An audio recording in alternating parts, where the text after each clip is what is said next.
Hello everyone, welcome to all of you in exam गुरु।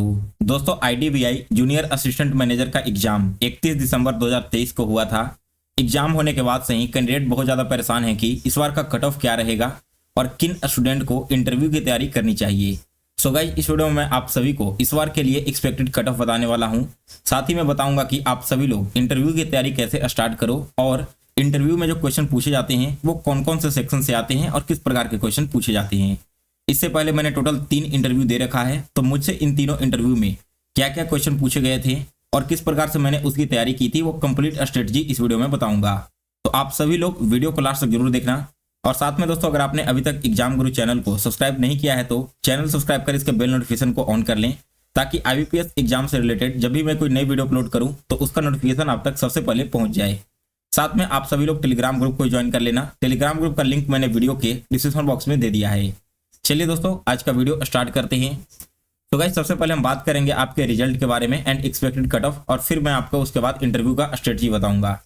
तो इससे पहले जो लास्ट टाइम एग्जाम हुआ था आईडीबीआई जैम का, वो हुआ था 20 अक्टूबर 2023 को।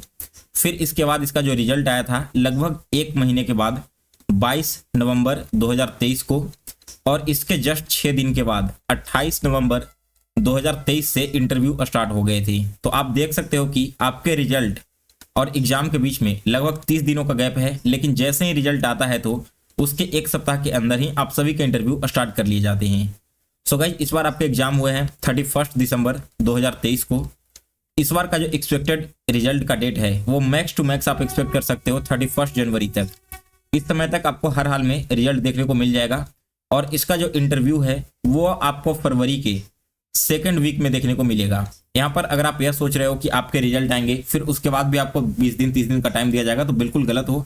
कब आपका रिजल्ट आएगा, कब इंटरव्यू स्टार्ट हो जाएगा, पता भी नहीं चलेगा। तो आप सभी लोगों को इंटरव्यू के लिए प्रिपेयर रहना है। आगे मैं कट ऑफ के बारे में बता दूंगा, साथ में यह भी बताऊंगा कि किन लोगों को इंटरव्यू अभी स्टार्ट कर देना चाहिए। दोस्तों, यहाँ पर बात करते हैं आपके कट ऑफ की। तो देखो, इससे पहले जो एग्जाम हुआ था 20 अक्टूबर को, उसका फाइनल कट ऑफ या फिर रिटन का कट ऑफ अभी तक जारी नहीं किया गया है, क्योंकि वो पूरा का पूरा प्रोसेस जो है अभी कंप्लीट नहीं हुआ है। फिर भी मैंने जो एनालिसिस किया था वगैरह, इसके अलावा कुछ ग्रुप्स वगैरह देखे थे, वहां पर एक कैंडिडेट का कहना है कि 77 जनरल अटेम्प्ट था और इनका फाइनल सिलेक्शन हो गया है। ऐसा लगता है कि बहुत सारे और कैंडिडेट का रिव्यू देखने के बाद जो कट ऑफ है वो 70 के आसपास वेरी कर रहा था। हो सकता है इससे थोड़ा डाउनवर्ड में ही आपको देखने को मिले, लेकिन इससे ज्यादा हाई नहीं गया है। अब इस बार का क्या फंडा है, तो देखिए, इस बार जो आपके अटेम्प्ट रहे थे लगभग, वो मैं आपको बता देता हूँ। रीजनिंग में लोगों के अटेम्प्ट 28 के राउंड है, इसमें आप +-4 कर लो। कुछ कैंडिडेट हैं जो 31-32 क्वेश्चन अटेम्प्ट किए हैं, कुछ कैंडिडेट ने यहाँ पर थोड़ा कम ही अटेम्प्ट किया है 25 से 26 के राउंड में, लेकिन जो एवरेज अटेम्प्ट है रीजनिंग का वो 28 के अकॉर्डिंग है। क्वांट में आपके 25 के आसपास अटेम्प्ट रहे हैं, इसमें आप +3-3 कर लो, क्योंकि कुछ कैंडिडेट जो अपने स्पीड मेंटेन करके रखे थे उन्होंने 28 से 30 क्वेश्चन भी सॉल्व किया, और कुछ कैंडिडेट के जो स्पीड स्लो थे उन्होंने 20 से 22 क्वेश्चन ही सॉल्व कर पाए हैं। फिर इसके बाद इंग्लिश में मैक्सिमम कैंडिडेट का अटेम्प्ट 30+ रहते हैं, लेकिन यहाँ पर एक्यूरेसी में मैटर करता है। तो यहाँ पर भी जो लोगों के मार्क्स आते हैं 20 से लेकर के 25-28 तक वेरी करते हैं 30+ अटेम्प्ट करने के बाद। अब जीए में आपके 20 क्वेश्चन थे कंप्यूटर की, ये तो थोड़ा डुएबल था, जहां पर लोगों ने 12 से लेकर 15 क्वेश्चन सही अटेम्प्ट लिए हैं, लेकिन जो करंट अफेयर्स के बाकी 40 क्वेश्चन आए थे ये आपका लेवल काफी हाई था। और यहाँ पर जो लोगों के अटेम्प्ट है, अगर मैं एक्यूरेसी के साथ बात करूं तो लगभग 8 से 10 हैं, यानी कि ओवरऑल जीए में आपके अटेम्प्ट 25 के अकॉर्डिंग रहे हैं। तो इस प्रकार से देखोगे तो एवरेज अटेम्प्ट जो लोगों के रहे हैं आउट ऑफ 200 वो रहा है 105 से लेकर के 115 के बीच में। पिछली बार भी अटेम्प्ट आपका कुछ इसी के अकॉर्डिंग था, लेकिन इस बार कंपटीशन का लेवल थोड़ा सा इंक्रीज है।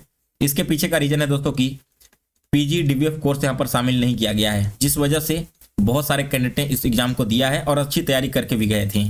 तो आप मानकर चलो कि इस बार का जो कट ऑफ है वो 75 के अकॉर्डिंग इसी के आसपास वेरी कर सकता है। इसमें आप +5 और -5 कर लो। अब दोस्तों, अगर आपको लगता है कि आपके पूरे मार्क्स नेगेटिव डिडक्ट करने के बाद 60-65 के आसपास बन जा रहे हैं या फिर इससे ऊपर आ रहे हैं, तो डेफिनेटली आप सभी लोग कट ऑफ के बारे में ना सोचकर अपने इंटरव्यू की प्रिपरेशन स्टार्ट कर दो। अगर यहाँ पर आपका सिलेक्शन ना भी होता है 60-65 के मार्क्स के अकॉर्डिंग, फिर भी आप लॉस में नहीं रहोगे। वो इंटरव्यू का प्रिपरेशन आगे आपको किसी न किसी एग्जाम में काम आ ही जाएगा। लेकिन मानकर चलो कि आपके 60 अटेम्प्ट थे, 63 अटेम्प्ट थे, यहाँ पर मार्क्स आपके आ रहे हैं और इंटरव्यू की तैयारी स्टार्ट नहीं किए, तो बाद में जब रिजल्ट आएगा तो 1 सप्ताह के अंदर ही आपके इंटरव्यू हो जाएंगे, और जो बिल्कुल फ्रेशर कैंडिडेट हैं वो आप इंटरव्यू में काफी ज्यादा प्रॉब्लम फेस कर पाओगे। तो यह है दोस्तों इस बार का एक्सपेक्टेड कट ऑफ। अब बात करते हैं कि किस प्रकार से इंटरव्यू की तैयारी स्टार्ट करनी है। तो देखिए, इंटरव्यू में मेनली 4 तरह के क्वेश्चन पूछे जाते हैं। जैसे ही आप इंटर करोगे तो जो मैक्सिमम कैंडिडेट से क्वेश्चन पूछा जाता है वो है उनका पर्सनल क्वेश्चन। अब पर्सनल क्वेश्चन क्या होगा, कुछ कैंडिडेट से उनका नाम पूछेंगे, नाम का मतलब पूछेंगे, या फिर आपसे कहेंगे अपना इंट्रोडक्शन देने के लिए। तो आप अपना सेल्फ इंट्रोडक्शन दोगे जिसमें नेम, आपने कहाँ से ग्रेजुएशन वगैरह किया और आपने क्या क्या किया अभी तक, या फिर वर्तमान में क्या कर रहे हो, ये सारी चीज़ें बताओगे। इसके बाद आपके जो क्रॉस क्वेश्चन हैं यहीं से आने स्टार्ट हो जाएंगे, जिसमें सबसे पहले तो वे आपके फैमिली के बारे में पूछ सकते हैं, फैमिली का बैकग्राउंड क्या है। अब मान लो किसी के फादर यहाँ पर बिजनेस करते हैं तो उनसे क्रॉस क्वेश्चन ऐसा आ सकता है कि आप बैंकिंग सेक्टर में क्यों आ रहे हो, अपनी फैमिली बिजनेस को आगे क्यों नहीं बढ़ाना चाह रहे।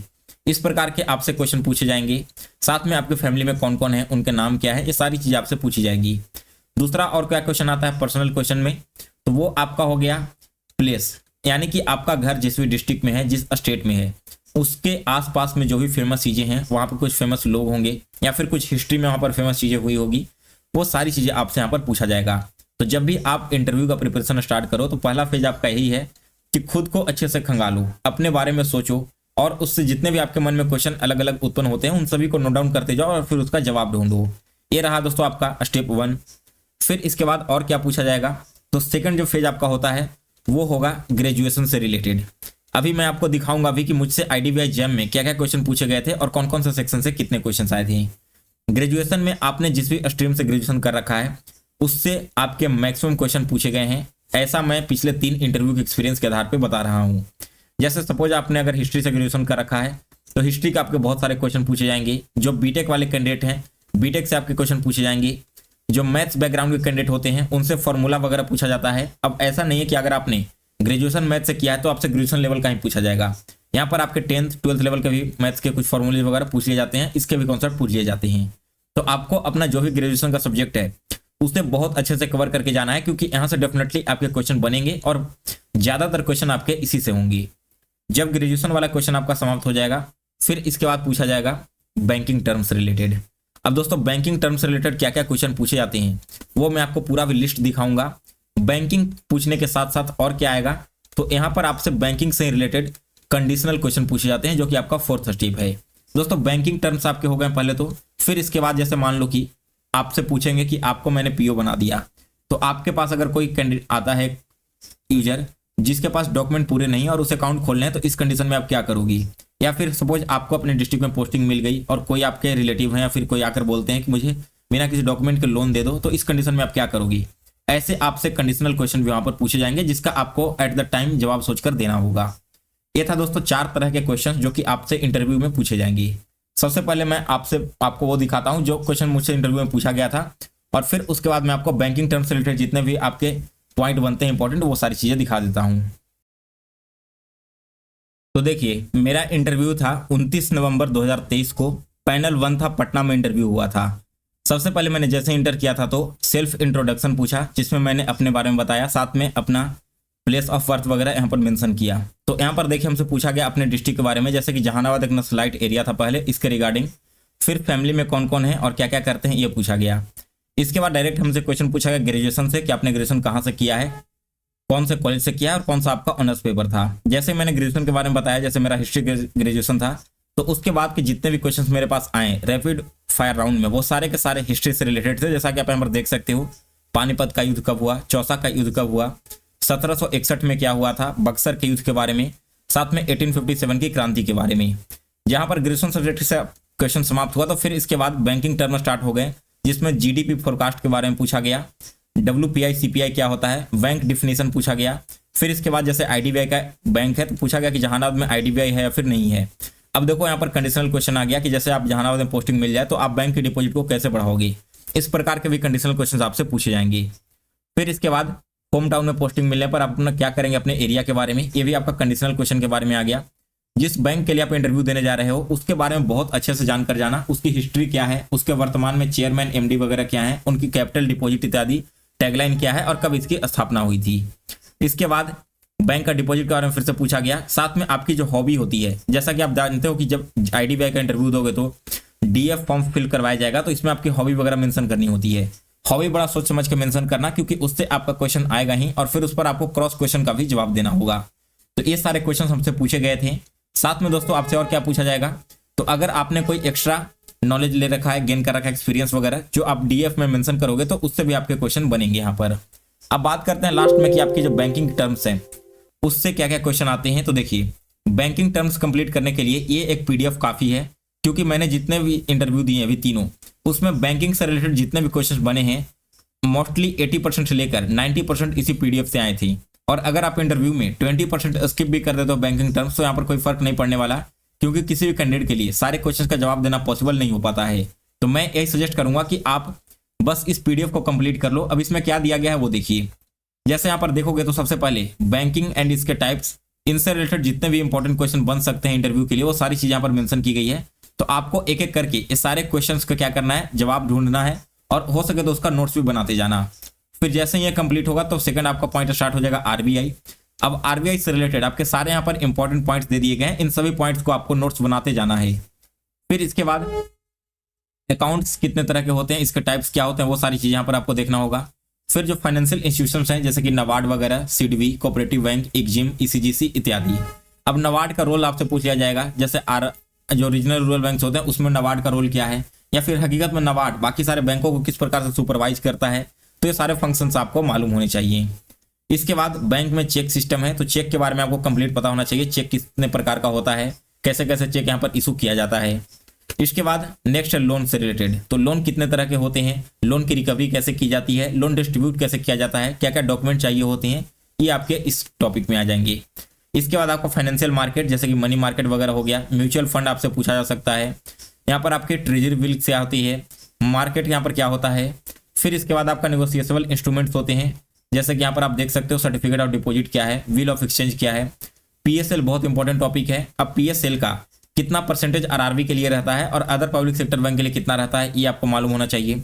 फार्मर्स कितने तरह के होते हैं, खासतौर पर वैसे कैंडिडेट जिनके फादर फार्मिंग से रिलेटेड हैं, तो आपको फार्मिंग से रिलेटेड भी बहुत सारे क्वेश्चन पूछे जाएंगे, जैसे कि लैंड कितने तरह के हो रहे हैं, क्रॉप का सीजन क्या क्या होता है, और फार्मर्स के लिए क्या क्या अलग तरह की स्कीम्स लॉन्च की गई है। इसके बाद आपका रिटेल पेमेंट वगैरह जितने भी आपके पेमेंट सिस्टम है, जैसे कि आईएमपीएस, स्विफ्ट, इन सभी से रिलेटेड क्वेश्चन पूछे जाते हैं। मुझसे आरआरबी में आरटीजीएस, आईएमपीएस और नेफ्ट ये तीनों पूछा गया था, इसकी लिमिट क्या है और इसमें डिफरेंस क्या है, ये क्वेश्चन पूछे गए थे। इसके बाद आपका एनपीए, पीसीए वगैरह हो गया, स्कीम्स जितने भी हो जाते हैं, खासतौर पर वैसे स्कीम्स जो कि डायरेक्टली कनेक्टेड है बैंक के थ्रू, तो वैसे स्कीम्स आपसे आमतौर पर इंटरव्यू में पूछ लिए जाते हैं, जैसे कि पीएमजेडीवाई हो गया। अब प्रधानमंत्री जन धन योजना कब शुरू हुआ, इसमें क्या क्या बेनिफिट दिए जाते हैं, ये आपसे पूछा जाएगा। ये आप अगर आपसे फाइनेंशियल इंक्लूजन पूछ लिया जाए तो वहां पर आप इसे एग्जाम्पल दोगे, और जैसे एग्जाम्पल दोगे तो अगला क्रॉस क्वेश्चन आपसे इसी से रिलेटेड पूछा जाएगा। इसके बाद नेक्स्ट है mutual fund and share market के बारे में आपको नॉलेज होनी चाहिए, एंड अदर बैंकिंग कॉन्सेप्ट्स इन, यहाँ पर और भी जितने भी कॉन्सेप्ट यूज होते हैं बैंकिंग में वो यहाँ पर आपको पता होना चाहिए। सो गाइस ये था आपका कंप्लीट पीडीएफ, लगभग 7 पेज का है।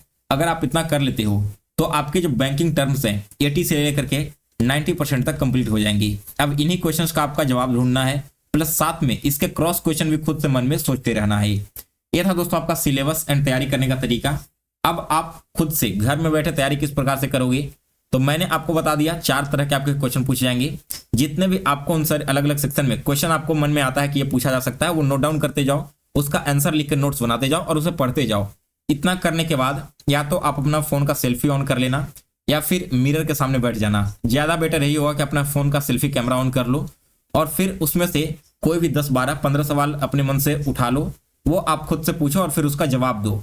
जब तक यहाँ पर लाउड वॉइस में आप बोलोगे नहीं ना, कितना भी पढ़कर चले जाओ, नॉलेज लेकर चले जाओ, जब इंटरव्यूअर के जो पैनल है वो आपसे पूछेंगे तो बिल्कुल आपका वहां पर मुंह जो बंद हो जाएगा, आप एक भी जवाब सही से नहीं दे पाओगे। तो आपको कॉन्फिडेंस लाना है, इसके लिए खुद से प्रैक्टिस करनी होगी, और जितना ज्यादा प्रैक्टिस करोगे ना उतना ही आपको यहाँ पर बेनिफिट मिलने वाला है। तो इस प्रकार से आप लोग रिकॉर्ड करना, रिकॉर्ड करने के बाद उस चीज को सुनना, जो आपको उसमें लगे कि आपने गलत किया या फिर कहीं पर और बेटर जवाब दे सकते थे, उससे इंप्रूव करने की कोशिश करना। अगर नेक्स्ट के 20 डेज आप इतना करके जाते हो तो डेफिनेटली आप 80+ इंटरव्यू में स्कोर करके आओगी।